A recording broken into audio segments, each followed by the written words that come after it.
وبرکاتہ۔ میرا اور میرے شوہر کا تعلق ایک ماڈرن لبرل بیک گراؤنڈ سے ہے، جہاں اسلام کی بنیادی نکات ہی مکمل اسلام سمجھا جاتا ہے، اور ظاہر ہے اس میں پردے اور حجاب کا تو سوال ہی نہیں پیدا ہوتا۔ تو دین کی طرف آنے سے پہلے میرا لائف سٹائل کیا تھا، اس پر بات کرنے کا زیادہ فائدہ نہیں ہے۔ ہاں، بس یہ ضرور کہوں گی کہ اللہ نے ہدایت کے راستے پر ڈال کر بس مجھے ایک اور موقع دے دیا کہ میں اپنے آپ کو اور اپنے گھر والوں کو برے انجام سے بچانے کی ایک اور کوشش کر لوں۔ اس سفر کا آغاز اس بے چینی سے ہوا کہ اللہ نے ہر طرح کی نعمت سے مجھے نوازا ہوا ہے، شوہر، بچے، پیسہ، عزت۔ But what am I doing for Allah? There has to be more to life than having fun with friends and going on vacation.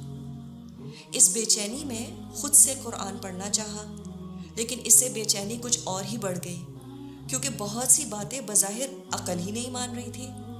نساءکم حرث لکم فأتوا حرثکم انا شئتم، تمہاری بیویاں تمہاری کھیتیاں ہیں، بس تم اپنی کھیتیوں کو جہاں سے چاہو آؤ۔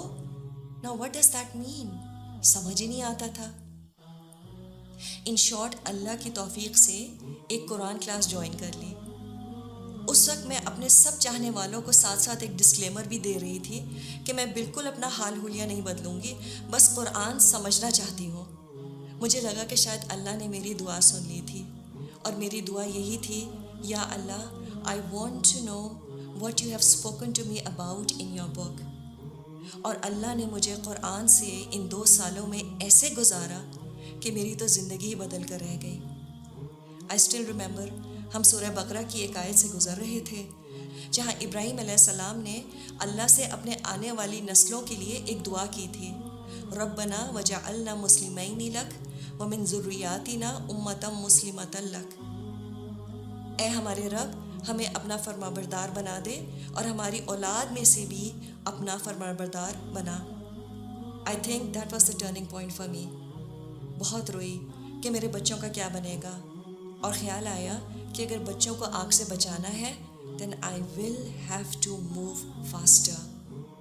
وہ قرآن جس سے میں پڑھا کرتی تھی، اس پر ابھی بھی میرے آنسوں کے بلاچز موجود ہیں، and nothing is more precious to me than those tears, honestly۔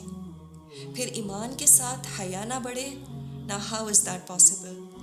تو اسٹیپ بائی اسٹیپ حال حلیے میں بھی تبدیلی آنے لگی، اور ہوتے ہوتے سر کور کرنا شروع کر دیا، اور یہ میرے لیے سب سے مشکل قدم تھا۔ آئینے کے سامنے سے گزرتی تھی تو یقین نہیں آتا تھا کہ یہ میں ہوں۔ ابھی شاید شروع کے ہی چند پاروں پر تھی کہ میری بے چینی اور بڑھ گئی، and I wanted to go all out۔ I wanted to further cover myself and I decided to wear an abaya۔ اس کے لیے گھر والے بھی کچھ تیار نہ تھے، اور مجھے بھی سمجھ نہیں آ رہی تھی کہ اگر میں نے ابایا پہن لیا تو میں کیسے کوپ اپ کروں گی، کیونکہ میرے ارد گرد کہیں بھی ایسا ماحول نہ تھا جہاں پردے دار عورتوں کا انتظام ہوتا۔ اب یہاں پر پرانے دوست بھی کچھ چھوٹنے لگے، کیونکہ ان سے سمجھ نہیں آتا تھا کہ میں بات کیا کروں۔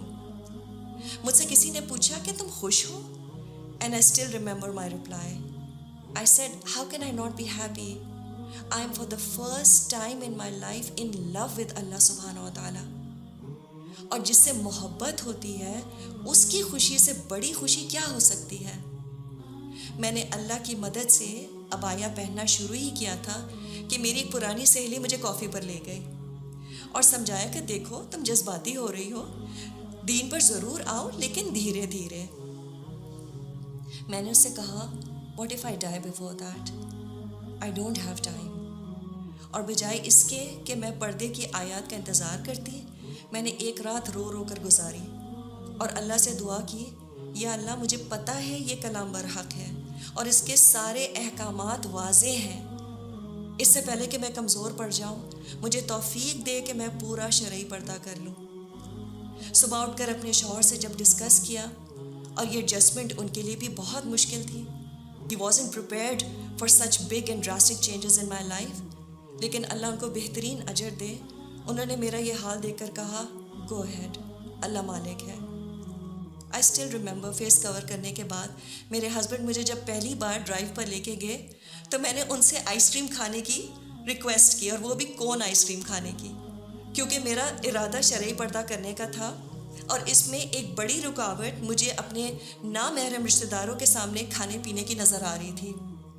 Alhamdulillah, if you can manage eating cone ice cream, you can definitely manage other meals with your face covering. I still mess up my scarf sometimes, but then I tell myself it's okay. دین پر چلنے پر تو انبیاء کا بھی مذاق اڑایا گیا, تو چلو اس بہانے یہ سنت بھی پوری ہو گئی, الحمدللہ. لیکن میری زندگی کا ایک بہت بڑا قدم یہ تھا کہ میں نے مکس شادیوں پر جانا چھوڑ دیا. اس پر بہت سے رشتہ داروں کا دل بھی ٹوٹا. یہ قدم میں نے اس لیے اٹھایا کیونکہ یوں لپٹے لپٹائے ایسی محفلوں میں جانا جہاں باقی عورتیں اتنی تیار ہوں, میں تو سمہاؤ سہ لوں گی اللہ کی مدد سے. But why should any woman has to go through this experience, جبکہ اللہ نے ایک عورت میں زینت کرنے کی خواہش ہارڈ وائر کی ہوئی ہے.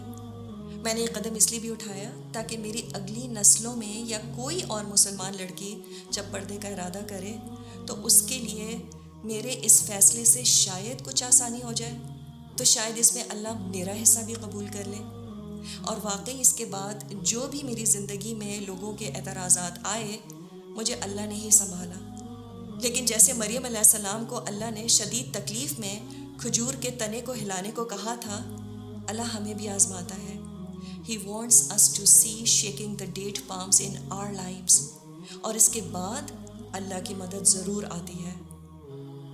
میں یہ تو نہیں کہوں گی کہ اس کے بعد میری زندگی بالکل آسان ہو گئی, پردہ کرنا آسان ہو گیا, لیکن یہ ضرور ہے کہ اس پردے نے مجھے ایک عجیب سی انر سیکیورٹی, ایک اسٹرینتھ دی, اور رات میں میں جب سونے لیٹتی تھی تو سکون سے سوتی تھی, because I felt that all that struggle will be absolutely worth meeting اللہ and seeing his face in the hereafter, انشاء اللہ.